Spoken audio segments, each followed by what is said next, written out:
I knew that when we came into government we wouldn't get to choose the MPI anymore, but I didn't realise they'd take requests. And of all the issues to be able to raise today, it just shows that they are in one lockstep system exactly where they were when they were in government, haven't learned a thing and won't learn a thing.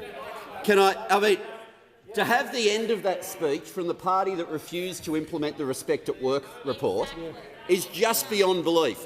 To have that speech from the people who sat here voting against there being a positive obligation on an employer to provide a safe workplace just speaks volumes about those opposite. But I'll start with the concept of the government's priorities, because when the Leader of the Opposition wanted to say, what the first priority was, he sort of missed the application on the annual wage review.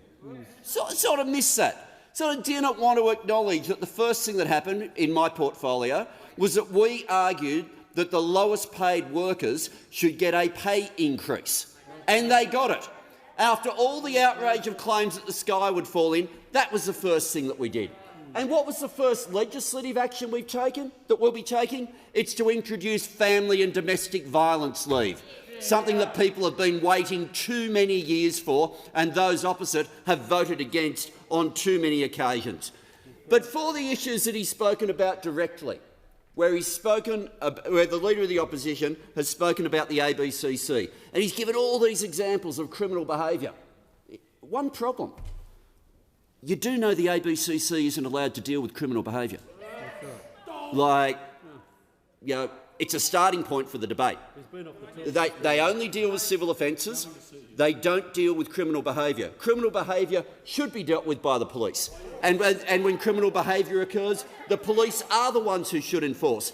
But to claim that abolishing the ABCC will somehow have an impact on that is absurd, because even under their own legislation, it's not allowed to deal with criminality. It has no power to conduct a criminal prosecution. That is dealt with as it should be dealt with by the police. But I love their argument that this is going to drive up inflation. I never knew the Eureka flag was inflationary. Who knew? Who knew that a safety sign, if it's got a union logo in the bottom corner, is in fact inflationary? Who knew that if an enterprise agreement contains a same job, same pay clause, that somehow that's inflationary? Who knew that if you have guaranteed apprenticeships on a work site, that somehow that's inflationary? No. They're just things that people should be able to fight for. And in all of these examples, what those opposite also forget, they're all examples where, for the cases they're referring to, largely they're ones where the employer had agreed. So the Eureka flag case, and they've asked, who's met with the union at different times? Of course I've met with the National Secretary. I don't know why you didn't ask me. Of course I have, because I wanted to find out about the Eureka flag case. And this is a classic. This is a classic. The Eureka flag case, and we've got the member for Ballarat, nothing particularly wrong with the Eureka flag, but apparently their argument is so when the Leader of the Opposition went through all the breaches of freedom of association, they count the Eureka flag and sticker disputes in that. Because their argument is, if you see a Eureka flag, you're suddenly going to feel compelled that you must join a trade union. It's going to happen. Don't let them see a Russian flag. We don't know what will happen. If flags have that sort of power. But the Eureka flag, where it was being flown at Lend-Lease were OK with it. Imagine what had happened with a rainbow. There was a sticker. There was a sticker that was a safety sticker that had on it a safety sign that was telling people that when there's wet weather, you shouldn't keep working outdoors, you should come inside. And it had a union logo on it. Those two issues resulted in a freedom of association case. But our view here is simple. The workers were happy with it. The employer was happy with it. What business is it of yours? Similarly, if you have an enterprise agreement and the employer is OK with having a clause that says in it there can be a minimum number of apprenticeships for the worksite. The workers want it, the employer agrees. Why have red tape legislation standing in the way of that? Why? And they don't want to refer to that, looking now down at the phone, tap, tap, tap. Quick advisor, is there a response to this one? Because people should be allowed to— when people can agree, we think that's good. When there's an agreement between workers and an employer, we think that's good. And we think simply because it irritates the Liberal and National parties of this country that workers and employers can get along and reach agreements, simply because it irritates them, that somehow we should get in the way of those agreements. That's what the ABCC does, because the other examples of the ABCC that they refer to are in fact breaches of the Fair Work Act that are otherwise covered by the Fair Work Ombudsman anyway. The ones that can only occur through the ABCC are largely using the procurement powers of government.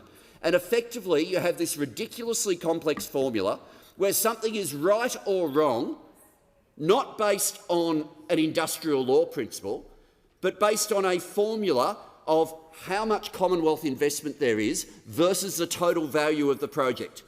That's not an industrial law principle. That's not a freedom of association principle. That's not a productivity principle. That's just red tape of an ideological form of government wanting to get in the way of agreements. But a part of their inflationary argument, you've heard that many times from this side people talking about the need to do something about productivity. So I thought, let's have a look at the productivity figures and how they changed once the ABCC was introduced. So it came back in 2016, and there's only 3 years of published figures since then. So 2017-18, labour productivity did move by 2.4%. Do you reckon it went up or down? It went down. But wait, there's 3 years coming, so we've got the second year. 18-19, labour productivity moved by 2.6%. You reckon up or down? Down. Down again. Game show noise, perfect. 1920 figures, labour productivity, the third year of the ABCC. So if it was going to make an impact, you'd think by the third year maybe it was doing something. Third year, 2.6% change in labour productivity, once again down. The record on labour productivity is nothing to be proud of. Nothing to be proud of those. And it's no surprise. You create more red tape, you get in the way of agreements, you simply transfer some prosecutions from the Fair Work Ombudsman to then being done by a more ideological body, and you don't, in fact, solve any problems. Agreements solve problems. Bringing people together to the table is a way of solving problems. But for this system, you've got a system where right of entry, if an employer is completely happy with a union official coming on site to meet workers without waiting for the full 48 hours, if they say 24 hours, we're happy to have you on, the employer gets punished. The employer gets punished for reaching an agreement with their workforce.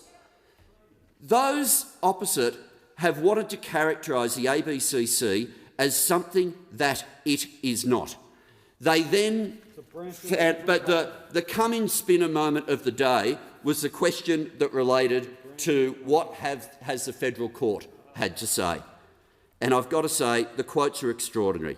The federal court blasted the ABCC for wasting time and taxpayers' money for prosecuting 2 CFMEU officials for having a cup of tea with a mate.